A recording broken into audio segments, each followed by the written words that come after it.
Hey guys, this is Bix. Welcome to Mentoring Monday.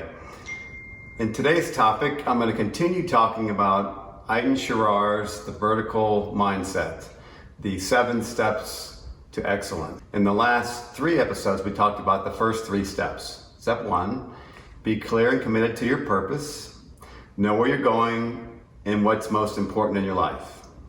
Number 2, take responsibility for everything. I'm the chooser. No one's doing this to me. I can choose what to do with whatever happens.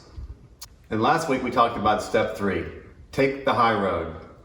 We talked about the ACE method, accept, change, or exit.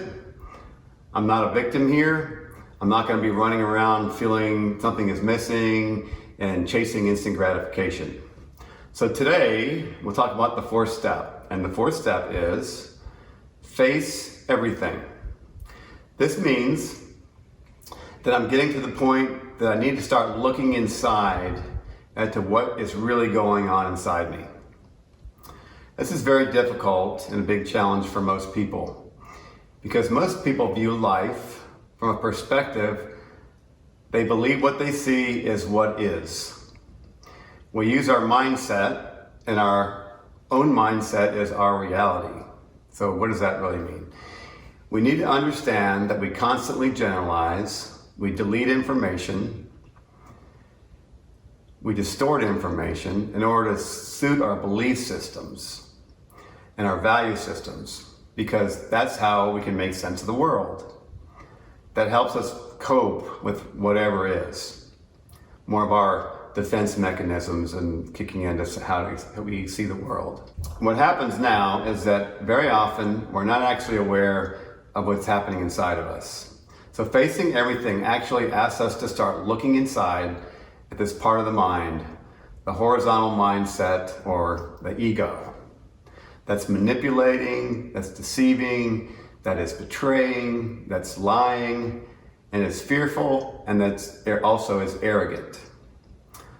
The more I start to look at this inside myself, the more I'm able to see the essence of who I am is not the one who's manipulating, is not the one who's insecure and fearful. And this is the beginning of the separation of who I am, the true self, and the ego part of me that is an internal part of my mind, of course, but is not really part of the real me. The more identified and attached we are to the ego, the more we will come from that place and the more horizontal we will be. When we start to face everything, we start to create that separation that begins to free us from the grips of our ego. So the ball and chain of the ego is going to start to loosen and loosen. Facing everything does not totally free us, but it also opens the doorway to our freedom.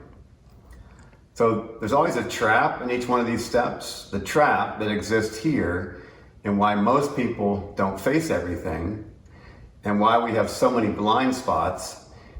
Even when people mention to us, we fight with them, we run away from them, rather than saying, gee, thanks for sharing that with me.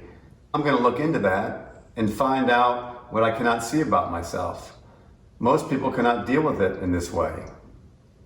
So the reason for this trap is fear. The fear of, if I show you my weakness, it's going to be bad for me. Or if I don't fight this, it's going to be bad for me. That's when you start to see a lot of animosity, a lot of resentment, and a lot of conflict, because people are not willing to face everything. And now they cannot handle the truth. How many people do we know that just can't handle the truth? So this is a constant ongoing commitment of facing everything on a daily basis. This is when you start to really see if you're serious about your purpose and you're serious about your life. So when we're asked to face everything, it's only when you're serious about it that you'll do it, whether it's uncomfortable or not. We start to see a distinction between our vertical and our horizontal mindset. So with people who are more vertical, moving towards their purpose is primary, how they feel is secondary.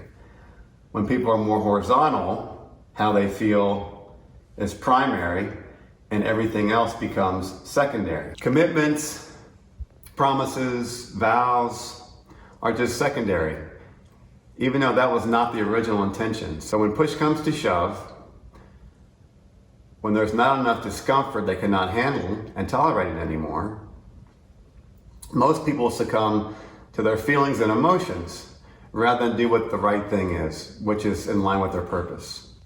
So by facing everything, when I really understand it, I start to see that feedback from other people is actually a gift. Wow. It's a gift, it really is. They're gifts because every time that it triggers me and I'm willing to look at it, it's a gift because it allows me to see that there is something I still need to work on and an area that needs improvement. So when I get feedback, initially, it may be some feedback that I don't like. It makes me feel uncomfortable. I can feel it. It's a little bit of a oomph or an angst or sort of a painful feeling. But when I calm down a little bit, take some time, relax, and then release that painful feeling, I start to observe what's happening inside me. There's a little something inside me that I've not dealt with. There's this external trigger, no matter where it came from, it gives me an opportunity to start working on it. To look at it in ways that before I was never one to look at because it created fear and insecurity and sort of an inadequacy for me. So have you ever looked back on one of those triggers when someone said something to you and then you said to yourself, well, gee, maybe that person was correct. Maybe they're trying to help me improve. So that's the gift of facing everything. Another way to look at it is when someone offers you some criticism, they're trying to help you improve. That trigger emotion is actually a gift to help you get better. So wow, pretty deep topic. Hopefully it's given you a much better understanding why we should face everything and the growth that we experience for doing so. Next week, we'll talk about the 5th step in the 7 steps of excellence. So, this is Big signing off. Remember, it's never too late to reinvent yourself. Cheers.